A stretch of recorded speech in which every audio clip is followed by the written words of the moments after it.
I pledge allegiance to the flag of the United States of America and to the republic for which it stands, one nation, under God, indivisible, with liberty and justice for all.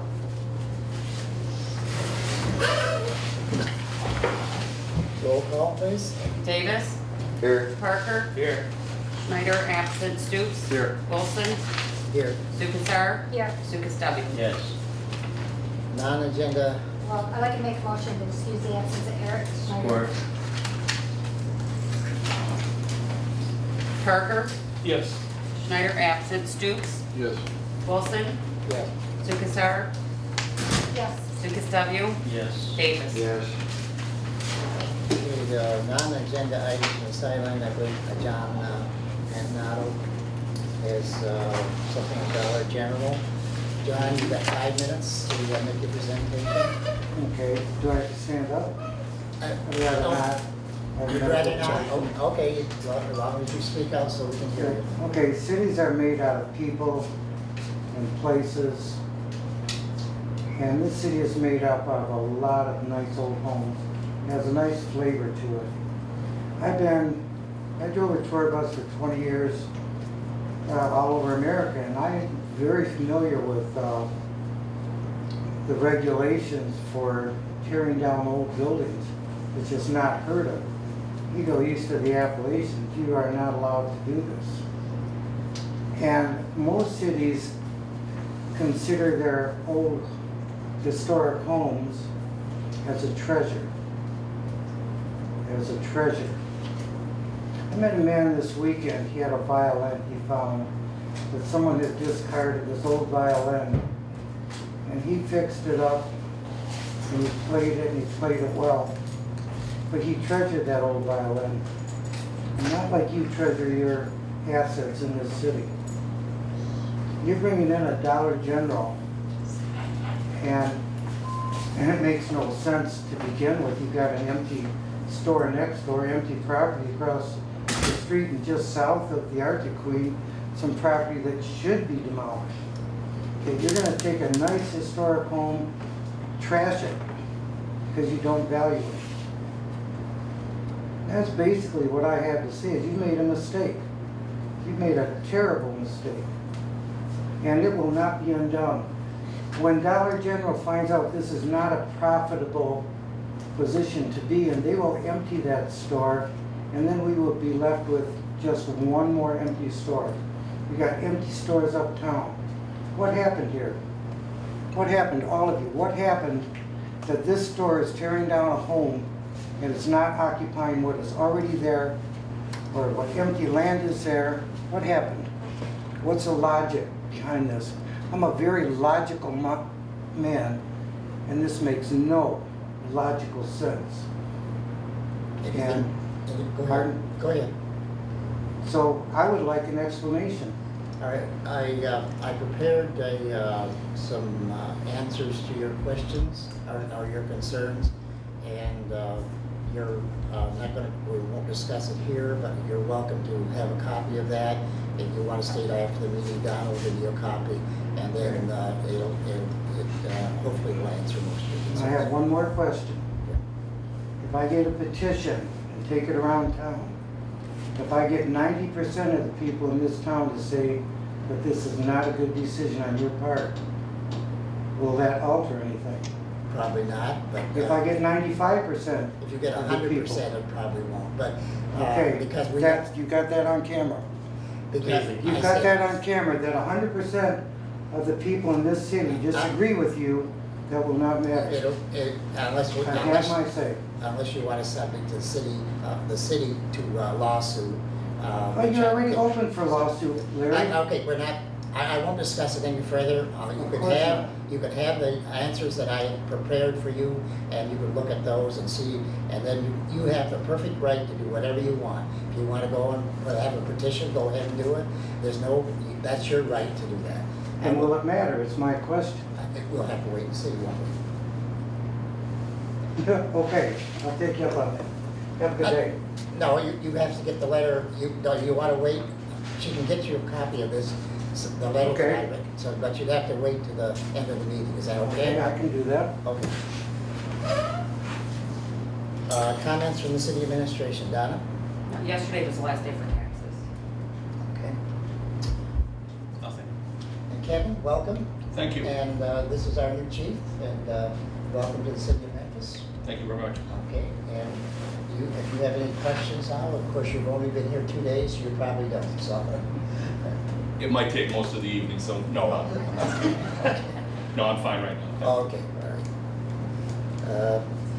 Adoption or amendment of the agenda? Entertain a motion? I don't believe there's any amendments. I'll make that motion to accept the agenda.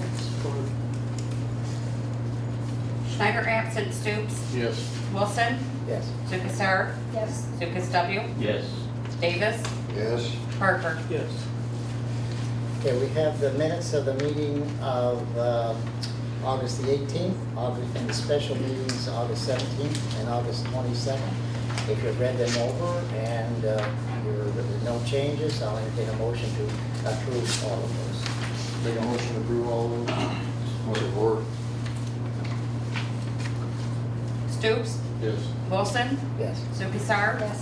Lucas W, Yes. Davis, Yes. Parker, Yes. Schneider absent. The disbursements, we have 138,082.25, electronic wire transfers, 11,027.68. If there's no questions on that, I'll entertain a motion to approve those. Make that motion. Support. Wilson, Yes. Lukasar, Yes. Lucas W, Yes. Davis, Yes. Parker, Yes. Schneider absent, Stoops. Yes. I have no communications. We have the proposed contract from our auditors that have 3 options, and the one is for 1 year, and I think 3 years and 6 years. 5. Or, I'm sorry, 5 years. I made a little memo to that, and where it says $300, actually the increase, though it only increases $100 the last 3 years, the first 2 years stay the same, but collectively that's a $600 increase. But for 5 years down the road, I think we should approve this for a 5-year contract.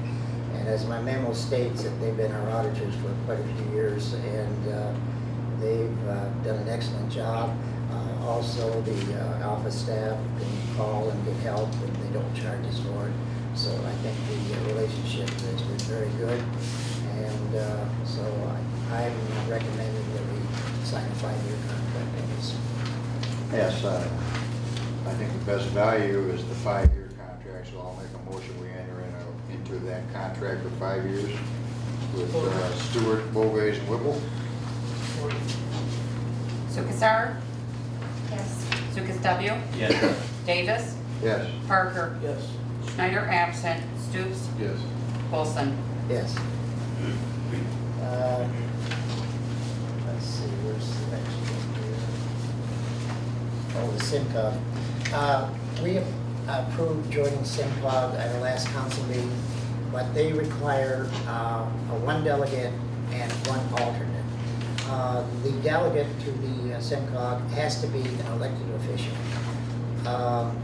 And since my term runs up out in November, I would suggest then that both I would serve as the elected delegate till November 3rd, and Justin is going to be the alternate. But I think the new mayor then should choose who the delegates are going to be after the election. So I will entertain a motion to have myself as the elected delegate and Justin as the alternate through November 3rd. Support that. Support. Lucas W, Yes. Davis, Yes. Parker, Yes. Schneider absent, Stoops, Yes. Wilson. Yes. Lukasar. Yes. Pardon? Next one. This one. Okay, the next one is the administrative memo number 1. This is the 300 or $740, I think it was, and how they want it between the fire department and the DPW, between major streets, local streets, and water and sewer. That's all to be expensed out. So I would need a motion to approve this. And Bart knows all on that? Pardon? Bart? Yeah, he's the one who asked me to He's- change he's it, the because one he who said asked. DPW last week, but he said it really shouldn't be coming out DPW, so he wanted me to change it. I make the motion to switch over the, from Both. DPW to. Parker, Yes. Schneider absent, Stoops, Yes. Wilson, Yes. Lukasar, Yes. LukasW, Yep. Davis. Yes. Okay, the fire department training, Justin? Yeah, we'd like to assign one of our members to EMT class, to their medical training that they have to get done. Actually, I think the class starts tonight for them. It runs from September to March, Tuesdays and Thursdays, and some Saturdays. So this person will be in class from now till March, Tuesdays and Thursdays. It's a requirement to, on our department that you must obtain a medical license. You're all good with the budget and everything? Yeah. I'll make a motion, we accept this training for Trevor. Support. Schneider absent, Stoops, Yes. Wilson, Yes. Lukasar, Yes. LukasW, Yes. Davis, Yes. Parker. Yes. Thank you. The next item is the police chief's salary. Got a memo there that when we advertise for the police chief, that their salary would be between $36,000 and $39,000 per year. And it is the consensus of the police committee and other members of council that the starting salary should be $38,000. And after the 90-day probation period, the increase to $39,000 per year. And I'm recommending approval. So if there are no questions, I'll entertain a motion to approve that. Make the motion. Stoops, Yes. Wilson, Yes. Lukasar, Yes. Lukasw, Yes. Davis, Yes. Parker, Yes. Schneider absent. Okay, from the mayor, just have one thing, and this is from the Women's Life Chapter 855 of Memphis, Michigan. And this is Christmas care packages for our soldiers overseas. And the collection begins on Tuesday, September the 1st, and ends on Sunday, November the 1st. The items needed are candy, hand warmers, tube socks, apple cider mix, sorted drink mixes, hot chocolate mix, beef jerky, toothpaste, toothbrushes, chapstick, peanuts, and protein bars. The collection points are at the First State Bank in Richmond, Lois Wagner Memorial Library in Richmond, and the CSB Bank in Memphis, and the Memphis Library. And for information, contact Diana at 810-392-5136. And I'm sure there's the information here at the office if they want to call, and the phone number and so on. Okay, and that's all I have. Oh, I don't have anything. Okay. Just like to welcome the chief, please, again. Thank you. Thank you for taking the position. Frank? Just want to thank the community for the support the Lions Club had with the sock op this past Saturday. It's greatly appreciated. We always appreciate the support of our community. Scott? No. Bill? Entertain a motion to adjourn. Motion to adjourn. I didn't know you were sitting there.